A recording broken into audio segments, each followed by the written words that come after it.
Hey guys, it's ExandShadow, and welcome to the final part of the Kirby 64, the Crystal Shards Let's Play. Now, here he is, the D20 of Death himself, Miracle Matter. Now, this is the hardest thing in the entire game, no question. As you can already see, I'm already taking tons of hits. But this boss fight is by far the hardest part of the entire game, and I'll explain why.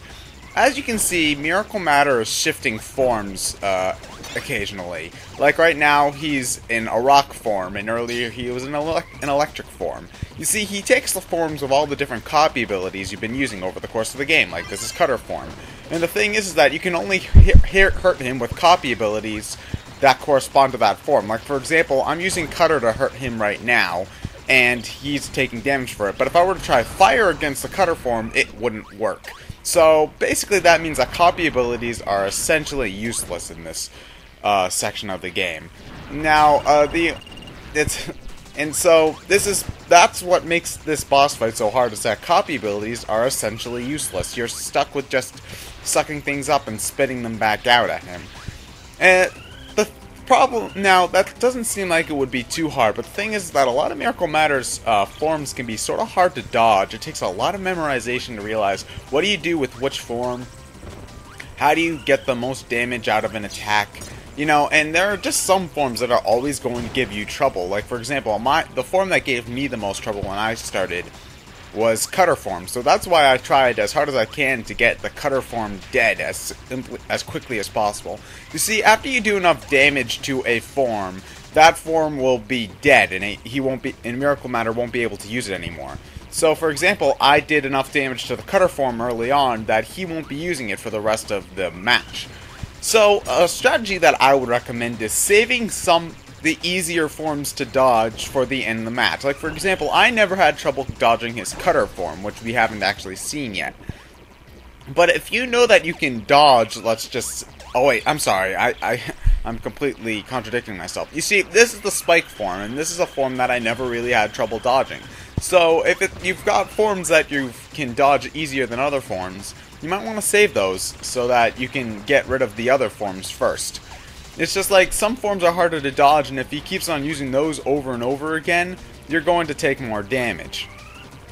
But yeah, this is definitely the hardest part of the entire game. As you can tell, I've lost like 9 or 10 lives on this one boss fight alone. And I was actually surprised I won during this fight, because I spent the majority of the battle at the absolute lowest health that you can possibly be. But yeah, it's not impossible. After enough tries, you will get the patterns down. You will memorize the best ways to deal with all of the different forms, and then you will win, and all will be well and good. I would not recommend... theoretically, you could combine copy abilities during this boss fight. Like, I could get a bomb ability there and combine it with the rock abilities that show up here. But I just generally don't recommend it. You want to stay as versatile as you can be, and that means not using any copy abilities at all. But after a while, especially once you get towards the end of the fight, he'll be using the same powers over and over again.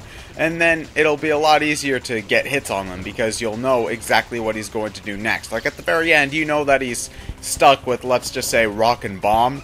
So you'll know, okay, I can expect either Rock or Bomb next, so you can prepare yourself to begin with. But with enough damage, the D20 of Death is dead. Yeah! By the way, I really love the boss music for for Miracle Matter, especially how it fakes you out at the beginning where you think you're going to be hearing the normal boss theme, but then it becomes awesome. But with Miracle Matter destroyed, Ripple Star is free of Dark Matter's corruption, and the day is saved thanks to Kirby, and with some minimal help from his friends. But what's this? Le Gasp! You see, if you get all of the Crystal Shards across the course of the game, you get this cutscene where you find out that the Queen was actually infected with Dark Matter all along.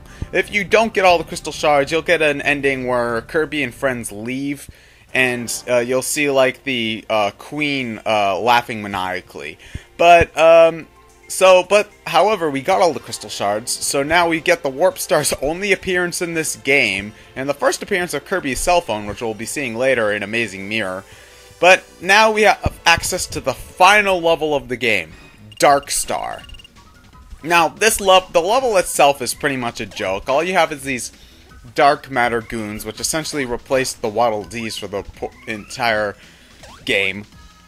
It's some really easy platforming that, you know, you can fly, so it's not really that big of a deal. The enemies aren't a threat, it's just for atmosphere building before the final level. All of the friends help you out one last time, like Waddle Dee opens that door, Adeline gives you a full health boost, and then DDD here, who's coming up right there, yeah, DDD is the one who launches you into the final battle.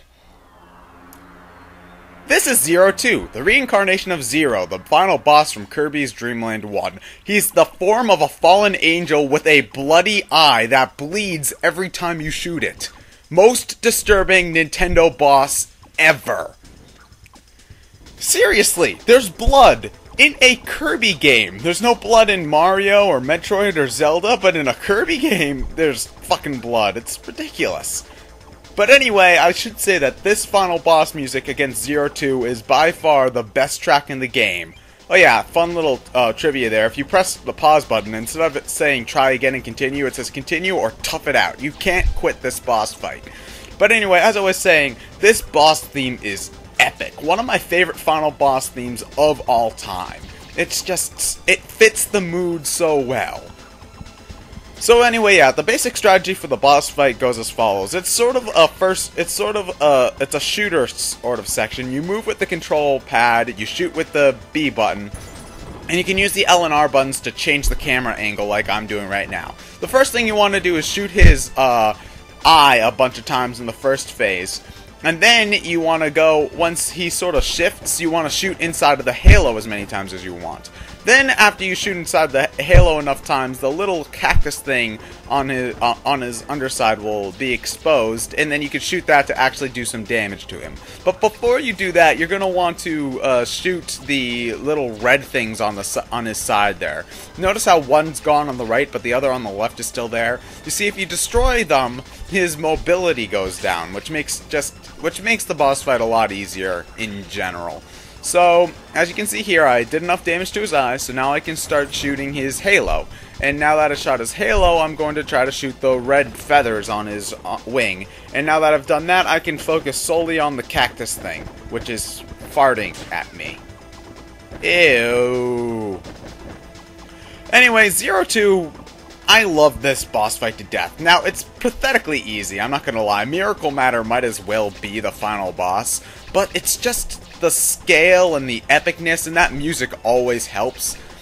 It's also just like, I love Zero 2 as a final boss in general. You see, if you remember from Kirby's Dream Land 3, his only weakness was the Love Stick, which pretty much means that he's the embodiment of all the hatred and sadness and fear in the entire Kirby universe. And so now he's brought back, and he's trying to make everyone else miserable, because if he has to live his life feeling like shit, everyone else might as well too. Now, of course, there's no way for you to know that unless if you look deeply into it, but I love doing stuff like that with these sort of games, so that's sort of why I like Zero 2 a whole lot. And just that music is awesome. I mean, it's sad, but it's epic at the same time, it's catchy, and it's just so great.